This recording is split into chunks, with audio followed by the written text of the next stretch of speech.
Hello மக்களே, எல்லாரும் எப்படி இருக்கீங்க? நலமா இருக்கீங்களா? இன்னைக்கான ரொம்பவே இன்ட்ரெஸ்டிங்கான ஒரு ட்ராமா தாங்க பார்க்க போகிறோம். ஸ்டார்டிங்லேயே பார்த்தோம் அப்படின்னா வந்துட்டு ஹீரோயின் இருக்காங்கல்ல. இப்போ நைட் ஆயிரும், மணி 11:15 ஆகுது. இப்போ அவங்க என்ன யோசிச்சுட்டு இருப்பாங்கன்னா, அவங்க ப்ரெக்னெண்ட்டாக இருக்காங்க. அந்த ஸ்கேன் ரிப்போர்ட்டை பார்த்துட்டு அவங்க சந்தோஷப்படுவாங்க. ஃபைனலாக வந்துட்டு அவங்களுக்கு ரொம்ப ஆசை குழந்தை பெற்றுக்கணும்னு. ஸோ ஃபைனலாக வந்து நீ எனக்கு கிடச்சிட்ட அப்படின்னு சொல்லிட்டு வயிற்ற தடவிக்கிட்டே அந்த குழந்தைகிட்ட பேசுகிற மாதிரி இருப்பாங்க. இப்போ அவங்களுக்கு என்ன தோணுன்னா, என்னடா இது 11:15 ஆகுது, இன்னும் நம்ம புருஷனை காணுமே அப்படின்னு சொல்லிட்டு நினைப்பாங்க. சரி, கால் பண்ணி அவருக்கு இந்த விஷயத்த சொல்லலாம் அப்படின்னு சொல்லி நினைக்கும் போது அப்போ என்ன நினச்சிப்பாங்கன்னா, இதெல்லாம் ரொம்ப முக்கியமான விஷயம், இதெல்லாம் நேரில் பார்த்து சொல்லணும், அப்போ தானே சந்தோஷமாக இருக்கும், அவங்க எப்படி ரியாக்ட் பண்ணுறாங்கன்னு பார்க்க நம்மளுக்கு சந்தோஷமாக இருக்குது, அதெல்லாம் இருக்கும்ல. சரி வரட்டும், வேலை முடிச்சுட்டு வந்தோடனே சொல்லிக்கலாம் அப்படின்னு சொல்லிட்டு ஹீரோயின் படுக்கலான்ட்டு லைட்லாம் ஆஃப் பண்ணிட்டு படுப்பாங்க. படுக்கும்போது அவங்களுக்கு கனவுலாம் எப்படி வரும், அதாவது நினச்சி பார்த்துக்கிட்டே இருப்பாங்க. எப்படின்னா, தான் புருஷன்கிட்ட வந்து குழந்தை உண்டாயிட்டேன்னு சொன்னோன்னா அவர் அப்படியே வந்து அவங்கள வந்து தாங்கி பிடிக்கிற மாதிரி, ஹக் பண்ணுற மாதிரி, அதுக்கப்புறம் அவங்களுக்கு குழந்தை பிறந்த மாதிரி, குழந்தையை தூக்கி இவர் கொஞ்சிற மாதிரி, விளையாடுற மாதிரி, இவங்க ஃபேமிலியாக அப்படி சந்தோஷமாக இருக்க மாதிரிலாம் ஹீரோ நினச்சி பார்த்துட்டே இருப்பாங்க. இப்போ டக்குன்னு பார்த்தா வந்து ஹீரோ இருக்காரில் நல்லா தண்ணியை போட்டுக்கிட்டு ஆய் கோவிந்த சாமி கதவு தோறடின்ற மாதிரி அவர் பாட்டுக்கும் வந்து கதவு தட்டுவார். கதவு தட்டும் போது பார்த்தா உட்காந்துருவாங்க. பார்த்தா இவர் வருவார வந்தவர் பார்த்தீங்கன்னா ஹீரோயின் பக்கத்தில் படுத்துப்பார். ஹீரோயின் மேலே கையை தூக்கி போட்டிருப்பாரு. கையை தூக்கி போட்டால் என்ன அர்த்தம்? அவர் ஏதோ ரொமான்ஸ் பண்ண முயற்சி பண்ணுறாருன்னு அர்த்தமா? உடனே ஹீரோயின் என்ன சொல்கிறாங்க, அதெல்லாம் இல்லை, எனக்கு வந்துட்டு அந்த மாதிரி பீரியட் வந்துச்சு, அந்த மாதிரி அவங்க சொல்லுவாங்களா, அந்த மாதிரி வந்து மேனேஜ் பண்ணுறதுக்காக ஹீரோயின் வந்து அந்த மாதிரி சொல்கிறாங்க. உடனே அவர் வந்துட்டு டக்குன்னு என்ன பண்ணுறாரு, அவங்க அப்படி சொல்லியும் கேட்காம அவங்கள்ட்ட வலுக்கட்டாயமாக அவங்கள வந்து இது பண்ணுற ஃபோர்ஸ் பண்ண. உடனே ஹீரோயின் என்ன பண்ணுறாங்க, பிடிச்சி ஒரே தள்ளு, அவ்வளோதான், மனுஷன் கீழே போய் விழுந்துறாரு. விழுந்த உடனே என்னது இது அப்படின்ற மாதிரி இருக்கு. ஏன்னா ஏற்கனவே அவர் வந்து நல்லா வண்டி தண்ணியில் ஓடிக்கிட்டு இருக்கு. அதோட பார்த்தா இவர் தள்ளி விட்ட உடனே இவருக்கு ஒரு மாதிரி ஆகிடுதா. உடனே எந்திரிச்சினவர் என்ன சொல்வார், சரியில்லை, என்னை வந்து நீ அதிருப்திப்படுத்திட்டேன், இனிமேல் உன் கூட நான் பேச மாட்டேன் அப்படின்ற மாதிரி அவர் பாட்டுக்கு எந்திரிச்சு போக ஆரம்பிச்சிடுவார். இவரை தள்ளி விடும்போது தான் ஹீரோயினுக்கு வந்து தெரியும், இவர் வேற ஏதோ ஒரு பர்ஃப்யூம், சம்மந்தமே இல்லாமல் ஒரு பர்ஃப்யூம் போட்டிருக்க, அப்போ நீ வெளியே வேற யாரையோ ஒரு வேலை வச்சிருக்கியா அப்படின்ற மாதிரி இவங்களுக்கு ஒரு யோசனை வந்துடும். நாள் காலையில் பார்த்தோம் அப்படின்னா வந்து ஹீரோ நல்லா டிப்டாப்பாக ரெடியாகி உட்காந்துருப்பார். டைனிங் டேபிளில் உட்காந்துக்கிட்டு பால் சாப்பிட்டுக்கிட்டு இருப்பார். பால் சாப்பிட்டு பாதி கிளாஸ் குடிச்சிட்டு பாதி கிளாஸ் வச்சிருப்பா. அப்போ தான் ஹீரோன் எதுவுமே நேற்று நைட்டு தள்ளி விட்டு அதெல்லாம் மறந்துட்டு திரும்ப டைனிங் டேபிளில் வந்து அவங்க வந்து திரும்ப அவங்க ஒரு கிளாஸ் பால் எடுத்து வச்சுட்டு இருப்பாங்க. அப்போ ஹீரோ கிட்ட அவங்க என்ன கேட்பாங்கன்னா வந்து, நேற்று நைட்டு என்னோட ஹஸ்பண்ட் எங்கே போயிட்டு வந்தீங்க, லேட் நைட்டாக வந்தீங்க, பர்ஃப்யூம்லாம் வாடையெல்லாம் பயங்கரமாக இருந்துச்சு அப்படின்ற மாதிரி கேட்பாங்க. உடனே ஒரு திரு அப்படியே முழிக்க ஆரம்பிச்சு அப்புறம் என்ன சொல்வார், என்ன சந்தேகப்படுறியா அப்படின்ற மாதிரியே பேப்பர் படிக்கிற மாதிரியே கேட்பார். உடனே ஹீரோன் என்ன சொல்லுவாங்க, சந்தேகம்லாம் கிடையாது, சும்மா கேட்டு தெரிஞ்சுக்கலான்னு தான் இப்போ கேட்டேன் அப்படின்ற மாதிரி சொல்லுவாங்க. சரி, அது போட்டோம், அதை பற்றி நான் இப்போ பெருசாக எடுத்துக்கல, ஏன்னா என் ஹஸ்பண்ட் மேலே எனக்கு நம்பிக்கை இருக்குது, நான் அவங்ககிட்ட ஒரு முக்கியமான விஷயம் சொல்லணும்னு நினைக்கிறேன் அப்படின்னு சொல்லிட்டு அவங்க ப்ரெக்னென்ட் ஆன விஷயத்தை பற்றி சொல்ல நினைப்பாங்க. இப்போ ஹீரோக்கு வந்து ஃபோன் வந்துடும். உடனே அந்த ஃபோன் எடுத்து காதில் வச்சோன்னு பார்த்தானா வந்து ஐ எம் ப்ரெக்னென்ட் அப்படின்ற மாதிரி ஒரு குரல் கேட்குமா. எது ப்ரெக்னென்ட்டா அப்படின்ற மாதிரி ஹீரோ கேட்டு என்ன பண்ணுவார், ஹீரோன் ஏதோ சொல்ல வந்தாங்களே அவங்க ஆப்போசிட் எதுவுமே காதில் வாங்க மாட்டார். டக்குன்னு அந்த ஃபோனை கூட இன்னும் கட் பண்ணலை, அப்படியே ஃபோனை லைனில் வச்சுட்டு நான் உடனே வரேன் அப்படின்ட்டு வேகமாக ஓடுவார். இன்னும் ஹீரோன் கொண்டு புரியாது, யார் ப்ரெக்னென்ட்டு அப்படின்ற மாதிரி இவங்க தனக்கு தானே கேட்டுட்டு இதை நம்ம விட்டுறக்கூடாதுன்னு சொல்லிட்டு அவங்க பின்னாடியே ஓடி வருவாங்க. அவங்க ஓடி வர்றதை அவர் கவனிச்சாரு இல்லை தெரியல, வேகமாக காரில் இருக்கும் வந்து அவர் போட்டு காரை எடுத்துருவார். ஆனாலும் ஹீரோன் விட மாட்டாங்க, பின்னாடி வாசல் வரைக்கும் வந்தாங்க, ரோடு வரைக்குமே வந்துருவாங்க. அப்போ தான் ஒரு டாக்ஸி வருமா, அந்த டாக்ஸியை நிப்பாட்டி ஏறு, உள்ள ஏறி அந்த காரை ஃபாலோ பண்ணுங்கன்னு சொல்லிட்டு பின்னாடியே போவாங்க. அவனாவது பர்ஸு பிடிக்கிட்டு ஓடிட்டானா யாரம்மா ஃபாலோ பண்ணணும்னு கேட்கும்போது, இல்லை அது என் புருஷன் தான், ஒரு முக்கியமான வேலை இருக்கும் போதும் அவனை போய் துரத்தி பிடிங்க அப்படின்னு சொல்லவும் அவரும் வேக புருஷனை அப்போ கண்டிப்பாக பிடிச்சே ஆகணும் அப்படின்ற மாதிரி அவர் வேற வேகமாக கொண்டு விட்டுருவாரு. இவங்க நேராக இப்போ ஒரு ஹாஸ்பிட்டல் தான் அவர் வந்து நிற்பாரா. அங்கே பார்த்தோம் அப்படின்னு ஹீரோ தான் ஃபஸ்ட்டு ஹாஸ்பிட்டலில் வந்துட்டார். வந்தவொன்னு பார்த்தா அந்த பொண்ணு இருக்குல்ல, அவர் ஆல்ரெடி ஒரு பொண்ணோட பழக்கத்தில் இருக்காரு. அந்த பொண்ணுன்னு வச்சுப்போம், அது வில்லி பொண்ணுன்னு வச்சுப்போம் அது பேர். அந்த வில்லி பொண்ணு என்ன பண்ணுது அப்படின்னா வந்து ப்ரெக்னெண்ட்டாக இருக்கேன் அப்படின்ற மாதிரி ரொம்ப முடியாமல் இப்போ வராங்க. செக்கப்லாம் முடிச்சுட்டு உடனே ஹீரோ வந்து என்ன கேட்பாரு, இப்போ நீ ப்ரெக்னெண்ட்டாக இருக்க, நீ இப்போ குழந்தை உண்டாருக்க, உன்னோட ஆசை என்ன அதை மட்டும் சொல்லு, என்ன சாப்பிட ஆசைப்படுற, ஐஸ்கிரீம் வேணுமா, உன்னை நான் எங்கே கூட்டிகிட்டு போகணும், மேக்கப் பண்ண நினைக்கிறியா, வெளியூருக்கு போகணுமா, ட்ரிப்பு போகலாமா, உனக்கு என்ன வேணும், ஏதாச்சும் ஒன்று நீ சொல்லு, நான் உனக்கு ஏதாச்சும் நான் செஞ்சே ஆகணும் அப்படின்ற மாதிரி எஜமானில் ரஜினி கேட்குற மாதிரி ஒரு பாட்டுக்கு கேட்டுகிட்டே இருப்பார். அந்த பொண்ணா இப்படியும் அப்படியே திரும்பி நின்றுட்டு இப்போதைக்கு ஒன்றும் இல்லைன்ற மாதிரி அவங்க சொல்லிட்டே இருப்பாங்க. இங்கே பாரு, இனிமேல் நீ நடக்கிறதுனா கூட என்னோட அனுமதி இல்லாமல் நீ தனியாக எங்கேயும் நடந்துடக்கூடாது, நம்ம குழந்தைய நம்ம நல்லா வளர்த்து ஆளாக்கணும், அதை மட்டும் நீ நல்லா புரிஞ்சுக்க, உனக்கு நீ எத்தனை வேலையாள்கள் வேணும்னு சொல்ல அதை மட்டும் இப்போ எனக்கு நான் வந்து கவுண்ட் எடுத்துட்டு அவங்கள புக் பண்ணிடுறன்ற மாதிரி ஒரு வசனமாக பேசிகிட்டே இருப்பார். இந்த நேரம் பார்த்தோன்னா ஹீரோயின் வந்துருவாங்க, அடிச்சு பிடிச்சி அவங்க பின்னாடி வந்துட்டு இவங்க பேசுறதெல்லாம் கேட்டுருவாங்க. கடைசியில் இவ பின்னாடி தான் நீ சுற்றிட்டு இருக்கியான்னு சொல்லிட்டு அவங்க நின்று பார்த்துருவாங்க. பார்க்கும் போதே அவங்க வேகமாக வர ஓடி வந்து வண்டியிலனா வயிறை வேற அவங்களுக்கு ஒரு மாதிரி வலிக்கிற மாதிரி இருக்கும். ஹீரோ இவங்கள பார்த்துருவாரு. ஹீரோவை பார்த்தோன்னே ஹீரோன் என்ன பண்ணுவாங்க, டக்குன்னு மறைஞ்சிப்பாங்க. ஹீரோ தான் பார்த்துட்டாரு, அப்புறம் எதுக்கு மறைஞ்சிக்கிறாங்கன்னு தெரில. உடனே வேகமாக ஹீரோ இங்கே வந்துருவார். எதுக்காக இப்போ நீங்கள் மறைஞ்சு நின்றுட்டு இருக்க, எதுக்காக என்ன ஃபாலோ பண்ணிட்டு வந்த அப்படின்னு சொல்லிட்டு கேட்பார். உடனே ஹீரோயினுக்கு வாமிட் வரும். அந்த ப்ரெக்னன்சி சிம்டம்ஸில் உள்ள அந்த வாமிட் அவங்களுக்கு வரும்போது, இப்போ என்ன ட்ரிக்கை நீ ஃபாலோ பண்ண பார்க்குற, எதுக்காக இப்படிலாம் வாந்தி வர மாதிரி நடிக்கிற, பின்னாடியே ஃபாலோ பண்ணிட்டு வர, என்னதான் நீ சொல்ல வரன்ற மாதிரி கேட்பாரு. ஒன்றும் இல்லை, எனக்கு லைட்டாக வயிற்று வலி அப்படின்ற மாதிரி சொல்லிடுவாங்க. ப்ரெக்னெண்ட்டாக இருக்க விஷயத்தை அவங்க சொல்லவே மாட்டாங்க. அதோட அவரும் பெருசாக எதுவுமே கண்டுக்க மாட்டார். இப்போ இந்த பொண்ணு இருக்குல்ல, நேராக வந்துடும் இவங்க 2 பேர் பேசுகிறத பார்த்தோன்னே. வந்தோடனே ஹீரோயின் இப்போ அவளை பார்த்தாலே அவங்களுக்கு சரியான கோவம் வரும். உடனே அந்த பொண்ணு என்ன சொல்லும், நீங்கள் தப்பாக நினச்சிக்காதீங்க, உங்கள் வீட்டுக்காரர் என்னை தேடி பார்க்கறதுக்காக இவ்வளோ வேகமாக ஓடி வந்துட்டாருன்னு சொல்லிட்டு, எனக்கு உடம்பு சரியில்லை, அதனால தான் நான் தனியாக வரதுக்கு பயந்தேன், அதனால தான் உங்கள் வீட்டுக்காரனை துணைக்கி கூட்டு வந்ததாலும் எங்கள் 2 பேருக்குள்ளே எதுவும் இல்லை, நீ தப்பாக எதுவும் புரிஞ்சுக்காத அப்படின்ற மாதிரி சொல்லுவோம். ஹீரோனுக்கு இதை பார்த்தாலே அருவருப்பாக இருக்குது அப்படின்ற மாதிரி நினைப்பாங்க. அப்படி தானே தோணும், ஒரு ஒய்ஃபாக இருக்கவங்களுக்கு வந்து இந்த மாதிரி இருக்கிறவங்கள பார்த்தாலே கோவம் வர்றது ஒரு நியாயமான விஷயம் தானே. அப்படி தான் ஹீரோனுக்கு கோவம் வருது. உடனே அந்த பொண்ணுக்கு ஒரு மாதிரி இருக்குமா, உடனே அது பாட்டு ஹீரோட்ட ஒரு மாதிரி பேச வரும். உடனே ஹீரோன் என்ன சொல்லுவாங்க, ஹனி நம்ம இப்போ இங்கேருந்து கிளம்பி வீட்டுக்கு போகணும், நீ என் கூட வீட்டுக்கு வரியா அப்படின்ற மாதிரி ஹீரோட கையை பிடிச்சிட்டுனா ஹஸ்பண்டில் அதை வெளியே காட்டணும் அப்படின்றதுக்காக கையை பிடிச்சிட்டு கேட்பாங்க. வந்து டக்குன்னு இந்த பொண்ணு என்ன பண்ண ஆரம்பிச்சிடும் அப்படின்னா நடிக்க ஆரம்பிச்சிடும். எப்படின்னா அதுக்கு வயிற்று வலிக்கிற மாதிரி நடிக்கும் போது டக்குன்னு இப்போ இந்த ஹீரோ இருக்கார்ல, அவர் என்ன பண்ணுவார் அப்படின்னா வந்துட்டு ஹீரோன் கையை அப்படியே உதவி விட்டு டக்குன்னு இந்த பொண்ணு கூட பக்கத்தில் வந்து நின்றுப்பாரு. ஜோடி போட்டு பக்கத்தில் நின்றுட்டு ஏன்னா உனக்கு வயிற்று வலிக்குதா அப்படின்னு சொல்லிட்டு கேட்டு ரொம்ப பதறுவார். உடனே ஹீரோனுக்கு ஒரு மாதிரி இருக்கும், அவங்க கையை உதறி விட்டு போனாரா அந்த கையை அப்படி பார்த்துட்டு நின்றுட்டே இருப்பாங்க. இப்போ அங்கே போன அவரை பார்த்தீங்கன்னா அந்த பொண்ணு என்ன சொல்லும் அப்படின்னா வந்துட்டு இது மாதிரி பேசிகிட்டே இருக்கும்போது ஹீரோன் என்ன சொல்லுவாங்க, நீ வந்து கல்யாணம் ஆனவன் வந்துட்டு இந்த மாதிரி தப்பாக நினைக்காதன்னு வாயில் சொன்னால் பத்தாது, அதுக்கு தகுந்த மாதிரி நம்ம நடந்துக்கிட்டால் மட்டும்தான் யாரும் தப்பாக நினைக்க மாட்டாங்க அப்படின்ற மாதிரி ஹீரோயின் சொல்லுவாங்க. உடனே வந்துட்டு இப்போ இந்த பொண்ணு என்ன சொல்லணும்னா போய் அந்த ஹீரோட கையை இப்போ பிடிச்சிக்கும், அது பிடிச்சிக்கும். இப்போ ஹீரோயின் பிடிச்சி நின்றுட்டு இருந்தாங்களா அதே மாதிரி அது பிடிச்சிட்டு நீங்கள் எங்கள் 2 பேரும் நீ தப்பாகவே நினைக்கக்கூடாது, ஏன்னா இன்றைக்கி நேற்று அவன் என் மேலே அக்கறையாக இல்லை, நான் சின்ன பிள்ளையாக இருக்கும் போதுலேருந்தே அவன் என் மேலே அக்கறையாக தான் இருந்துட்டு இருக்கான், சொல்ல போனால் நாங்கள் 2 பேரும் அண்ணன் தங்கச்சி மாதிரி அப்படின்னு வாய் கூசாமல் அந்த வாயிலெல்லாம் எப்படிலாம் வருதோ அது தெரில, தப்பு பண்ணால் கூட தப்புன்னு விட்டுறலாம், போனால் போது பண்ணி தொலைங்க, தப்பு பண்ணுறீங்களா போய் தொலைங்கன்னு தண்ணி தெளிச்சு விட்டுடலாம். ஆனால் பண்ணிவிட்டு நாங்கள் அண்ணன் தங்கச்சி மாதிரி, நாங்கள் அக்கா தம்பி மாதிரி அப்படிலாம் பேசுகிறாங்களா, அவங்களெல்லாம் பார்த்தா எப்படி இருக்கும் நம்மளுக்கு, அந்த மாதிரி வேற இது வாய் கூசாமல் அவரோட பிள்ளைய வயிற்றுல சுமந்துக்கிட்டு இந்த மாதிரி ஒரு பொய் சொல்லுமா, அதோடு வந்துட்டு அவர் என்னை கேர் பண்ணுறதை பற்றி நீ எதுவுமே பேசக்கூடாது, எதுவுமே நீ நினைக்கவும் கூடாதுன்ற மாதிரி ஹீரோன்ட்ட சொல்லும். சரி இதெல்லாம் போகட்டும், நீ வந்து ரொம்ப நேரம் ஆகுது, என்ன சாப்பிட்றேன்னு சொல்லு அப்படின்ற மாதிரி இவங்க ஹீரோயினை கவனிக்க பார்ப்பாங்க. அவங்க என்ன சொல்லுவாங்க அப்படின்னா வந்துட்டு உன் வேலையெல்லாம் புருஷன்ட்ட சொல்லுவாங்க, உன் வேலையெல்லாம் முடிச்சுட்டு வீட்டுக்கு வந்து சேரு, உங்ககிட்ட முக்கியமான விஷயங்கள் பேச வேண்டியிருக்கு அப்படின்னு சொல்லிட்டு அவங்க பாட்டுக்கு போக ஆரம்பிச்சிருவாங்க. உடனே இந்த ஹீரோ இருக்காருல ஹஸ்பண்ட், அவரோட வேகம் பின்னாடி ஓடி வந்து இப்போ ஹீரோ கையை பிடிச்சி நிற்பாட்டுவார். என்ன நினச்சிட்டு இருக்கேன்னு, இப்போ எதுக்காக ரொம்ப ரொம்ப ஒரு ஐடியா கோவப்படுற மாதிரிலாம் நடிச்சிட்டு இருக்க, எதுக்கு இப்போ எனக்கு உனக்கு என்ன ஃபீல் ஆகுதா, ஜெலஸாக நீ ஃபீல் பண்ணுறியா அப்படி இப்படின்ற மாதிரி கேட்பாரா. ஹீரோனுக்கு வாந்தி உண்மையிலேயே வந்துருச்சு. வாந்தி எடுக்க போகும்போது இப்போ அவரை கேட்பாரு, இதுக்கு தான் நான் சொல்கிறது கண்டதையும் வாங்கி திங்காதன்னு சொன்னேன். அதாவது அந்த பொண்ணு வாமிட் பண்ணி அது ப்ரெக்னெண்ட்டாக இருந்தால் அது ப்ரெக்னென்ட்டு, இவங்க வாந்தி எடுத்தால் வந்து கண்டதையும் வாங்கி தின்னதுனால அவங்களுக்கு இந்த வாமிட் வருதான். சொன்னால் கேட்கணும், சொல்கிறத கேட்கவா செய்கிற நீ, கண்ட நேரத்தில் கண்டதும் திங்கிறதுன்ற மாதிரி நின்று பேசிகிட்டு இருப்பாரு. உங்களுக்கு எரிச்சலாக இருக்கும். அதான் சொல்லுவாங்க, உன் வேலையெல்லாம் முடிச்சுட்டு நீ சீக்கிரம் வீட்டுக்கு வர வழியை பாரு, உங்ககிட்ட முக்கியமான விஷயம் பேச வேண்டியிருக்கு, டின்னர் சாப்பிட்டுட்டு நம்ம 2 பேரும் முக்கியமான விஷயம் பேசணும் அப்படின்னு சொல்லிட்டு அவங்க வீட்டுக்கு வந்துருவாங்க. இன்னும் அவர் பார்த்தீங்கன்னா அப்படியே கொண்டா நின்றுட்டே இருப்பார். திரும்ப அந்த பொண்ணு பின்னாடி அவர் பாட்டுக்கு போயிடுவார். இப்போ வந்த ஹீரோன் என்ன பண்ணுவாங்க, அவருக்காக வந்துட்டு சாப்பாடுலாம் ரெடி பண்ணி வச்சுருவாங்க. மணி 6ஆவது 7ஆவது 8ஆவது 12ஆவது உட்காந்துட்டே இருப்பாங்க. திரும்ப அவருக்கு வாய்ஸ் போட்டுட்டே இருப்பாங்க, உன் வேலை முடிச்சுட்டா நீ சீக்கிரம் கிளம்பி வா, டின்னர் சாப்பிட்டுட்டு முக்கியமான விஷயம் பேச வேண்டியிருக்குன்னு வாய்ஸ் போடுவாங்க, மெசேஜ் பண்ணுவாங்க. எதுக்கும் ரிப்ளை இல்லை, காலும் திரும்ப வரல, ஆளும் திரும்ப வரல. அதோட ஹீரோன் உட்காந்துட்டு தூங்க ஆரம்பிச்சிடும். பார்த்தா காலையில் வெயில் தான் அவங்க மூஞ்சி அடிக்கும், முழிச்சு பார்த்தா விடிஞ்சே போயிடுச்சு. அச்சிச்சோ அப்படின்ற மாதிரி அவங்க நினச்சிட்டே இருப்பாங்களே. இப்போ காலையில் தான் பெல் அடிக்கிற சத்தம் கேட்கும். ஹஸ்பண்ட் நீ வந்துட்டியான்னு சொல்லிட்டு வேகமாக அது கதவு திறக்கும் போது பார்த்தா அந்த வில்லி பொண்ணு இருக்குல்ல அது வந்து நின்றுட்டு இருக்கும். ஹீரோனுக்கா மூஞ்சே மாறி போயிட்ட உடனே அந்த பொண்ணு என்ன சொல்ல, கொஞ்சம் கூட யோசிக்காம நான் உங்களை மீட் பண்ணுறதுல நான் மீட் பண்ண நினைக்கவே இல்லை அப்படி அவங்க வீட்டுக்கு வந்து நின்றுட்டு அவங்கள மீட் பண்ண நினைக்கலையா, உனக்கு என்ன விஷயம், இப்போ எதுக்காக இங்கே வந்து அப்படின்ற மாதிரி ஹீரோன் கேட்பாங்களா. டக்குன்னு அது என்ன சொல்லும், அதாவது ஹீரோ இருக்கார்ல அவர் பேரை சொல்லும், அந்த ஹஸ்பண்ட் பேரை சொல்லும். லாஸ்ட் நைட் அவன் என் வீட்டில் ஸ்டே பண்ணியிருந்தான், அப்படியே வந்துட்டு அந்த ட்ரெஸ்ஸை கலட்டி போட்டுட்டு வேற ட்ரெஸ்ஸை மாற்றிட்டு நேராக ஆஃபீஸ்க்கு போயிட்டான்.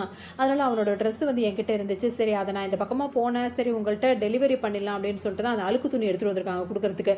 அப்போ ஹீரோன் என்ன நினைப்பாங்க அப்படின்னா வந்துட்டு, அப்போ லாஸ்ட் நைட் நான் விடிய இங்கே முழிச்சு உட்காந்துட்டு இருக்கேன், நீ ஆஃபீஸில் வேலைன்னு சொல்லிட்டு போன நீ நீ என்ன பண்ணியிருக்க அப்படின்னா வந்துட்டு அவள் கூட சேர்ந்து அவள் வீட்டில் இருந்துட்டு துணியை அழுக்காக்கி போட்டு அதை வேற என்ன துவைக்கிறதுக்காக இங்கே வீட்டுக்கு அனுப்பி வச்சிருக்கேன் அப்படின்னு சொல்லிட்டு ஹீரோனுக்கு சரியான கோவமாக இருக்கும். வாங்க ரொம்ப நல்லதும்மா கூட அந்த ட்ரெஸ்ஸை நான் அவன்கிட்ட கொடுத்துட்றேன் அப்படின்ற மாதிரி ஹீரோயின் வாங்குவாங்களா. உடனே கொடுத்த இந்த பொண்ணு என்ன பண்ணும், அந்த பேக்கை டைட்டாக பிடிச்சிட்டு விடவே விடாது. ஹீரோனுக்கா சரியான கோவம் வரும், பிடிச்சி இழுப்பாங்க. டக்குன்னு இது கையை விட்டுரும். அப்போ அது என்ன சொல்லுதுன்னா, உன்னோடது எதுவாக இருந்தாலும் அதை நானாக விட்டால் மட்டும்தான் அது உனக்கு சொந்தம், அது இல்லாட்டி அது எனக்கு தான் சொந்தன்றதை சொல்லாமல் சொல்லி காட்டிட்டு இருக்கு.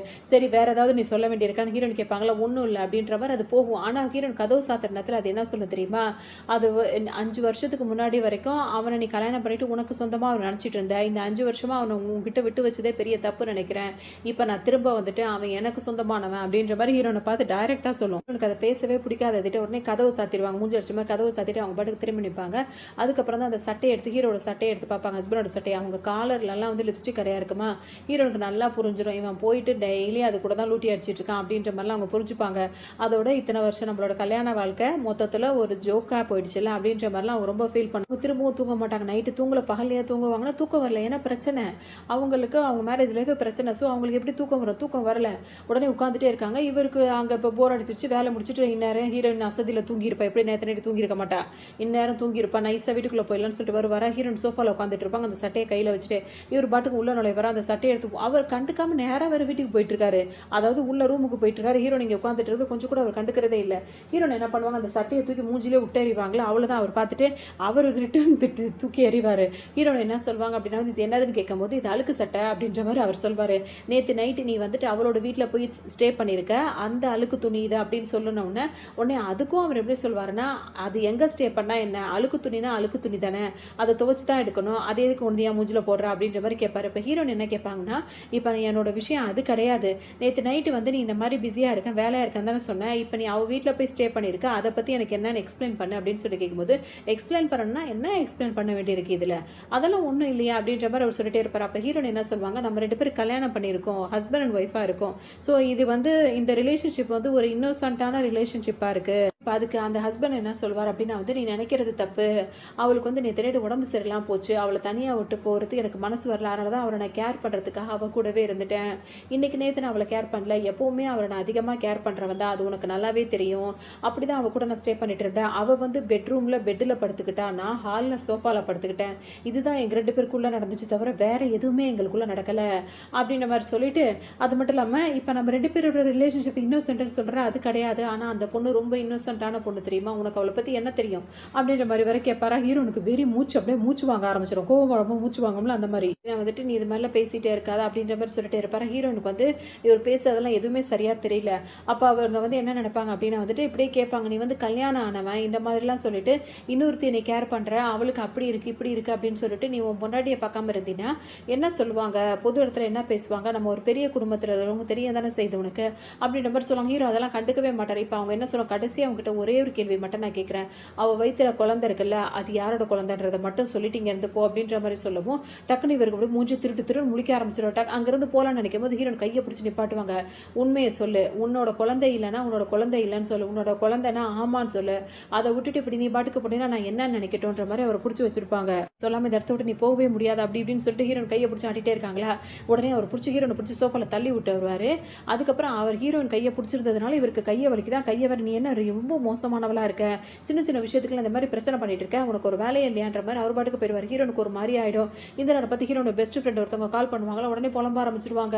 அவன் அப்படி என்னை ஏமாத்துறவனா இருக்கான், அவன் என்னை எப்படி சீட் பண்ணிட்டான் அப்படி இப்படின்னு சொல்லும்போது, நாளைக்கு இந்த இடத்துக்கு வா நம்ம 2 பேரும் பேசணுன்ற மாதிரி அவங்க சொல்லுவாங்க. உடனே இவங்க 2 பேரும் மீட் பண்ணுவாங்க. மறுநாள் வந்துட்டு நான் அவனை அந்த அளவுக்கு நேசித்தேன், அந்த அளவுக்கு நம்பினேன், இத்தனை வருஷத்துக்கு அப்புறம் இப்போ தான் எனக்கு குழந்தை தங்கியிருக்கு, ஆனால் அவன் வந்துட்டு இன்னொருத்தியை வந்து ஒருத்தியை கல்யாணம் பண்ணாமல் ஒருத்தி கூட சுற்றிக்கிட்டு இருக்கான், அவன் இப்போ குழந்தை உண்டாயிருக்கான், அந்த குழந்தைக்கு அப்பா அவன் தான், என்னை வந்து அவன் சுத்தமாக கவனிக்கிறதில்ல, இப்படி பண்ணுறான் அப்படி பண்ணுறான்னு சொல்லிட்டு சொல்லும் போது, சரி சரி இரு எல்லாம் சரிதான், இப்போ நீ ப்ரெக்னெண்ட்டாக இருக்கியா அப்படின்னு சொல்லிட்டு உங்கள் ஃப்ரெண்டு கேட்பாங்க.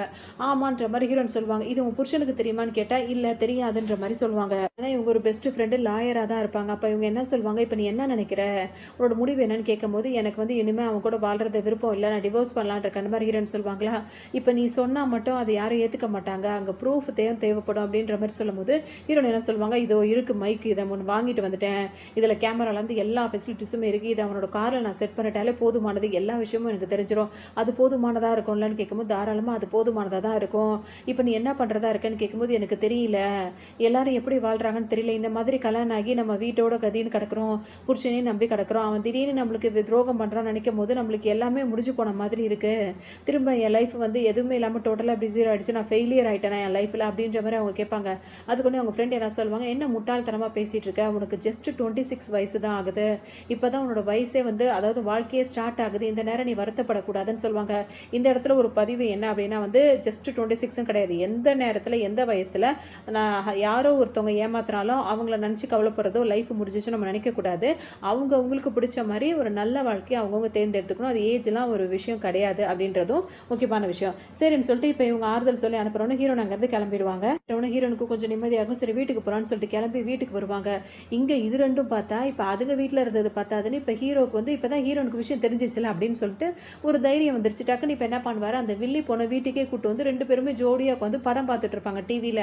இதை பார்க்கும்போது ஹீரோன் வீட்டுக்குள்ளே வருவாங்களா, உடனே இங்கே நீ என்ன பண்ணுற அப்படின்னு சொல்லிட்டு அந்த பொருட்டை கேட்பாங்க. டக்குன்னு அதுக்கு ஒரு மாதிரி ஆகிடும், சாரி உன்னோட பர்மிஷன் இல்லாமல் உன் வீட்டுக்கு நான் வந்திருக்கக்கூடாது நான் அப்படின்னு சொல்லிட்டு ஆரம்பிப்பாங்க. உடனே இந்த ஹஸ்பண்ட் என்ன பண்ணுவார், எதுக்கு நீ அவள் வந்தாலும் உடனே எந்திரிச்சுட்டு அவளுக்கு அவ்வளோ அவர் இல்லாத நேரத்தில் இது எவ்வளோ திமிரா பேசுது, ஆனால் அதெல்லாம் இல்லை, இப்போ ரொம்ப பயந்த மாதிரிலாம் நடிக்கும். உடனே இவர் என்ன பண்ணுவார், அவள் வந்தானே எதுக்கு நீ பயப்படுற, எதுக்கு அவளை எந்திரிச்சு நின்றுட்டு அவள்கிட்ட மரியாதை கொடுக்கணும் அப்படிலாம் கேட்குற, நான் உன்னை வெல்கம் பண்ணியிருக்கேன், நீ ஏன் வீட்டுக்கு வந்திருக்க அப்படின்னும் போது நீ இவளுக்கெல்லாம் வந்து இது பண்ண வேண்டியது, அவளை விடு அப்படின்ற மாதிரி அந்த பொண்ணு முன்னாடியே ஒய்ஃப் அசிங்கப்படுத்துவார். ஹீரோனுக்கா சரியான கோவம் வரும், இன்னும் அதிகமாயிட்டே இருக்கும். அதோட இந்த பொண்ணுக்கு ரொம்ப சிரிப்பாக இருக்கும், நக்கலாக சிரிச்சுட்டு அப்படியே உட்காந்துப்பாங்க, பக்கத்துலேயே வந்து 2 பேரும் சேர்ந்து டிவி பார்ப்பாங்க. சும்மா அதோட முடிஞ்சிருந்தா பரவாயில்ல, ஆனால் இந்த ஆள் என்ன ஹஸ்பண்ட் என்ன சொல்வார் அப்படின்னா வந்து அவளுக்கு உடம்பு முடியல, அவளை தனியாக அங்கே போய் வச்சுட்டு என்னால் மெயின்டைன் பண்ண பார்த்துக்க முடியல, அதனால தான் அவளை நான் வீட்டுக்கே கூப்பிட்டு வந்தேன், இன்றைக்கி மட்டும் இல்லை இன்னும் 2-3 நாளைக்கு அவள் வீட்டில் தான் இருப்பாள், நம்ம வீட்டில் தான் இருப்பாள், ஸோ அவளுக்கு என்ன சாப்பாடு தேவை என்ன வேணும் அப்படின்றத கவனிச்சிக்க வேண்டியது உன்னோட பொறுப்பு.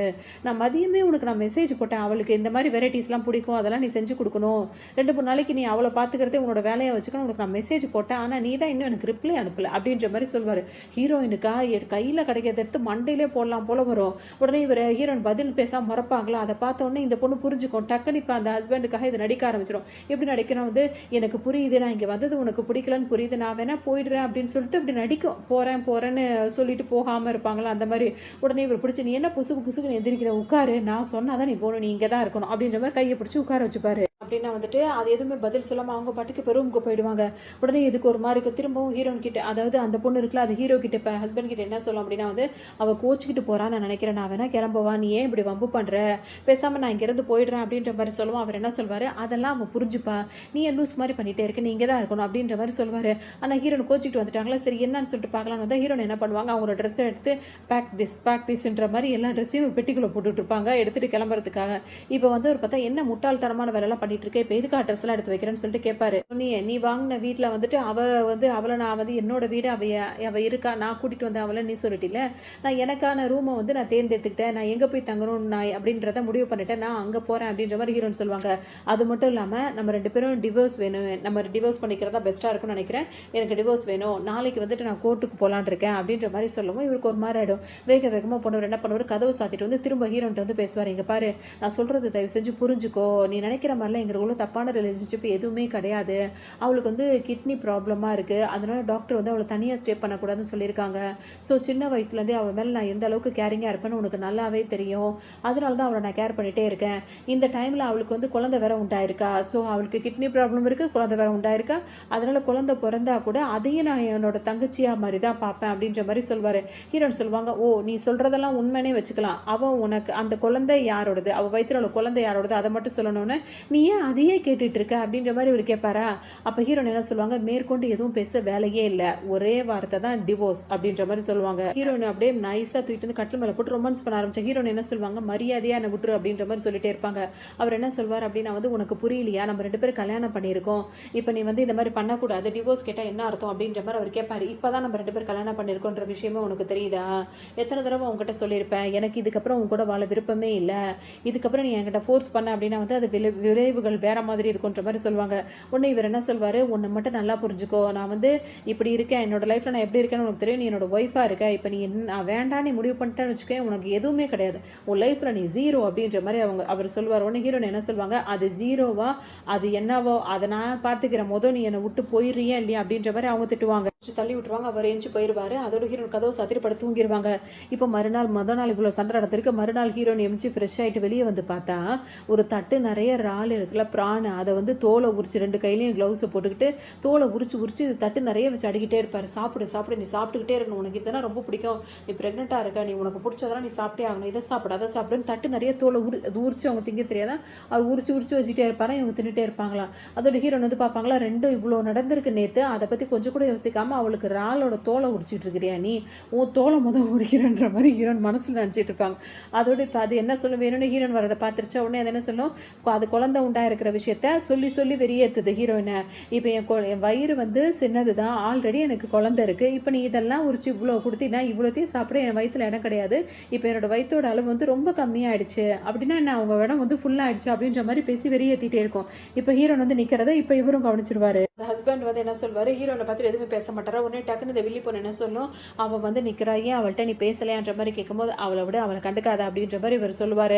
உடனே வந்துட்டு இப்போ இந்த பொண்ணு என்ன சொல்லும் அப்படின்னா வந்துட்டு, ஹீரோனை கையை பிடிச்சிட்டு பேசும், நான் சொல்கிறேன் தப்பாக நினைக்காத, நீ எங்களை பற்றி நினச்சிட்டு இருக்கிறது எல்லாமே தப்பு தான், நான் இப்போவும் சொல்கிறேன், நான் இங்கே இருக்கணும்னு ஆசையெல்லாம் படலை, எனக்கு புரியுது உனக்கு இங்கே இருக்க பிடிக்கலன்னு, ஆனால் உன்னோட ஹஸ்பண்ட் வந்து என் மேலே அக்கறையாக இருக்கனால என்னை வீட்டை விட்டு போக விட மாட்டேங்கிறான், இந்த குழந்தைய நான் பெற்று எடுத்துட்டுன்னு வச்சுக்கோயேன், அதுக்கப்புறம் நான் தனியாக போயிடுவேன், உன்னை நான் டிஸ்டர்பே பண்ண மாட்டேன், உன் கண்ணுக்கு முன்னாடி நான் இருக்கவே மாட்டேன் அப்படின்ற மாதிரி பேசும். வந்துட்டு இப்போ ஹீரோனுக்கு கோமா வரும். அவங்க என்ன சொல்லுவாங்கன்னா வந்துட்டு, உன் மேலே அக்கறையாக இருக்கான்னு சொல்கிறதெல்லாம் விடு, அவனோட ஹஸ்பண்ட் வந்து என் மேலே அந்த மாதிரிலாம் இருந்தால் உனக்கு பிடிக்குமா, கல்யாணம் ஆனவங்க அவங்கவுங்க பொண்டாட்டியை பார்த்துக்கிட்டா தான் நல்லது, அது இல்லாமல் வேறு மாதிரி இருந்தால் மனுஷனுக்கும் பிக்குக்கும் வித்தியாசம் இல்லாமல் போயிடும், அப்புறம் அந்த பிக்கு கேஜ் மாதிரி தான் இருக்கும் அப்படி இப்படின்னு சொல்லிட்டு ஹீரோன் கோமா அந்த மாதிரி கண்டபடி திட்ட ஆரம்பிச்சிருவாங்க. உடனே இந்த ஹஸ்பண்டுக்கு வந்து கோவம் வந்துடும், போதும் அவள் இந்த அளவுக்கு உங்ககிட்ட எடுத்து சொல்லிட்டு இருக்கா, நீ அவகிட்டே திமிரா பேசுறல ஹீரோனை பிடிச்சி திட்ட ஆரம்பிச்சிருவாரு. இந்த மாதிரி நல்லா திட்டி விட்டுட்டு இப்போ அந்த பொண்ணு என்ன சொல்வார், நீ இங்கே தான் இதுக்கு தான் அவகிட்ட நீ பேசாதான்னு சொன்னேன், நீ வேற ப்ரெக்னெண்ட்டாக இருக்க, நீ நடந்து வந்தால் கூட சரி வராதுவா, உன்னை நான் தூக்கிட்டு போகிறேன்னு சொல்லிட்டு ஹீரோயின் முன்னாடியே அவங்கள அப்படியே அழகாக தூக்கிட்டு அவர் பாட்டுக்கு போவாரா. இந்த பொண்ணு பின்னாடி திரும்பி பார்த்து ஹீரோனை பார்த்து நக்கலாக சிரிச்சுட்டு அது பாட்டுக்கு போயிட்டு ஹீரோனுக்கு வெறியேறிட்டே இருக்கும். அதோட இப்போ ஹீரோன் ஒரு பேப்பரும் கையமா அந்த ரூமுக்கு வரதுக்குள்ளே இது ரெண்டு என்ன பண்ண, இன்னொரு ரூமுக்குள்ளே போயிட்டு கதவை சாத்திக்கும், ஹீரோவுக்கு தலையில் அவங்க ஹெட் மசாஜ் பண்ணிகிட்டே இருப்பாங்க.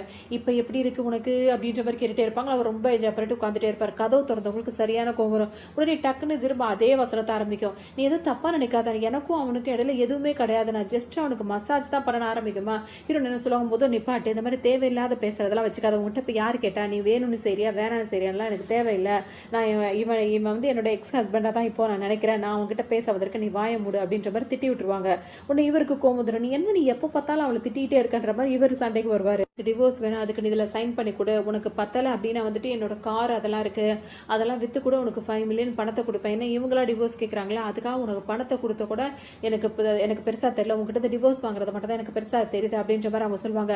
உடனே இவர் என்ன பண்ணுவாருன்னா வந்து அந்த வில்லி பொண்ணுகிட்ட சொல்லுவார், நீ ஃபஸ்ட்டு ரூமுக்கு போய் நீ ரெஸ்ட் எடு, நான் அவங்ககிட்ட அப்புறம் பேசுகிறேன்னு சொல்லவும் அது ஒரு மாதிரி பார்த்துட்டு இப்போ அங்கேருந்து ரூமுக்கு போய்டும். அது போன உடனே இப்போ ஹீரோ கிட்ட என்ன சொல்வாருன்னா, எதுக்காக டிவோர்ஸ் நீ சொல்லிட்டே இருக்கேன், என்னை விட்டு பிரிஞ்சு நீ வாழ்ந்துருவியா, உன்னால் அது முடியுமா, நிச்சயமாக அது உன்னால் முடியவே முடியாது, எதுக்காக இந்த வீண் விரைய அதாவது வீண் வம்பு பண்ணுற அப்படின்னு சொல்லிட்டு அப்படி ஹீரோனை கிஸ் பண்ணி சமாதானம் பண்ணாலும் போவாரா, பிடிச்சி தள்ளி விட்டு கண்ணத்தை சேர்த்து ஒரு அறையை போட்டுருவாங்க. திருச்சியில் நின்றுட்டு இருப்பாரு. அப்போ ஹீரோன் என்ன பண்ணுவாங்க, ஒரு பிடிச்சி தள்ளி விட்டு வேகமாக ஒரு ரூம்குள்ளே வந்துட்டு கதவை சாதிப்பாங்க. அதுக்கப்புறம் அவங்க ஃப்ரெண்டு இருக்காங்களா, அவங்களுக்கு கால் பண்ணி இந்த மாதிரி எனக்கு டிவோர்ஸ் அப்ளை பண்ணிவிட்டு உடனே எனக்கு வந்து டிவோர்ஸ் கிடச்சாகணும் அப்படின்ற மாதிரி சொல்லிட்டு அவங்க பாட்டுக்கு வந்திருப்பாங்க. இப்போ அவரும் வெளியே போயிடுவார். இப்போ நைட்டு தான் வருவார். இப்போ ஹீரோன் திரும்பவும் அதே சோஃபாவில் உட்காந்துட்டு இருப்பாங்க. உடனே வந்து திரும்ப நல்ல விதமாக பேச நடிக்கிறதுக்கு தான் அப்படி பேச வருவார். ஹீரோன் என்ன சொல்லுவாங்க, எதுவும் பேசாது, இந்த பேப்பரில் சைன் பண்ணுன்னு சொல்லும் போது என்னால் உன்னை டிவோர்ஸ் பண்ண முடியாது அப்படின்னு சொல்லிட்டு அவர் என்ன பண்ணுவார், பேப்பரை கிழிச்சு தூக்கி எரிஞ்சிருவார். திட்டிட்டு அவர் இதுக்கப்புறம் எதுவுமே பேச மாட்டாங்க, அங்கேருந்து போயிடுவாங்க. திரும்ப அவங்க லாயர் ஃப்ரெண்டை போய் மீட் பண்ணுவாங்க. அவங்கள்ட்ட பேசும்போது அவங்க என்ன சொல்லுவாங்கன்னு, எதுவும் வருத்தப்படுறியா அந்த மாதிரி விவாகரத்துக்குன்னு சொல்லும்போது அதெல்லாம் இல்லை, அவனோட பிரிஞ்சா மட்டும் தான் எனக்கு நிம்மதியாக இருக்கும் அப்படின்ற மாதிரி ஹீரோன் சொல்லிட்டே இருப்பாங்களா. சரி ஓகே, இப்போ நீ வந்து இந்த குழந்தைய வச்சுக்கலாம்னு நினைக்கிறேன், என்ன பண்ணலன்னு கேட்கும்போது ஹீரோனுக்கு வந்து இந்த குழந்தைய விட்டு கொடுக்குறதுல விருப்பம் இல்லை. உடனே குழந்தைய தடவி பார்த்துட்டு அவங்க பாட்டுக்கு அமைதியாக இருப்பாங்க. அப்புறம் பேசுகிற விஷயங்கள்லாம் பேசிட்டு அப்போ வீட்டுக்கு வந்துருவாங்க.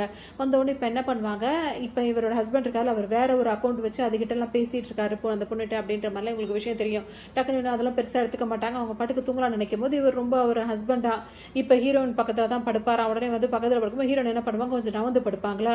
உடனே ஏன் என்னை பார்த்தா உனக்கு பயமா இருக்கா அப்படின்ற மாதிரி கேட்பாரு. பயமாலாம் இல்லை, ஆனால் வந்து அது ஒரு மாதிரி அலர்ஜி மாதிரி இருக்கு, என்ன சொல்றது, ஒரு மாதிரி பிடிக்காம இருக்கும்ல நம்மளுக்கு, அந்த மாதிரி தோணுதுன்னு சொல்லிட்டு அவங்க திரும்பி படுத்துப்பாங்க. அப்புறமா அவர் கூட சேர்ந்து தங்கியிருக்காங்க அப்படின்னு வந்துட்டு அவர் என்ன சொல்வாருன்னா வந்து, கிராண்ட்பா இருக்காருல, அவரோட பிறந்தநாள் வருது, அந்த பிறந்தநாள் பார்ட்டி முடிஞ்ச உடனே நீ வந்து டிவோர்ஸ் கேட்கறதுக்கு நான் சம்மதிக்கிறேன்ற மாதிரி சொல்லியிருப்பாரு. இப்போ ஹீரோயின் பக்கத்தில் வந்து ரொமான்ஸ் ஹீரோயின் ஒரே வார்த்தை சொல்லுவாங்க, சொல்லுவாங்க, நீ அந்த மாதிரி கண்டிஷன் போட்டதுனால தான் நான் வந்து ஒத்துக்கிட்டு இருக்கிறேன் தவிர்த்து இதை அட்வான்டேஜாக எடுத்துக்காத அப்படின்ற மாதிரி திட்டி விடுவாங்க. அதுக்கப்புறம் திரும்பி படுத்துருவாங்க. மறுநாள் ஆகிடும். இப்போ தாத்தாவோட பிறந்த நாளைக்காக எல்லாரும் வந்திருப்பாங்க. ஹீரோனும் வேறு வழியே இல்லாமல் அங்கே உட்காந்துட்டே இருப்பாங்க. அந்த நேரம் பார்த்து இப்போ இவர் இந்த ஹஸ்பண்ட் இருக்காரு, நேராக வருவார், ஒரு ரூம்குள்ளே போவார். அங்கே பார்த்தா திரும்ப வெளியே வரும்போது அந்த வில்லி பொண்ணோட கையை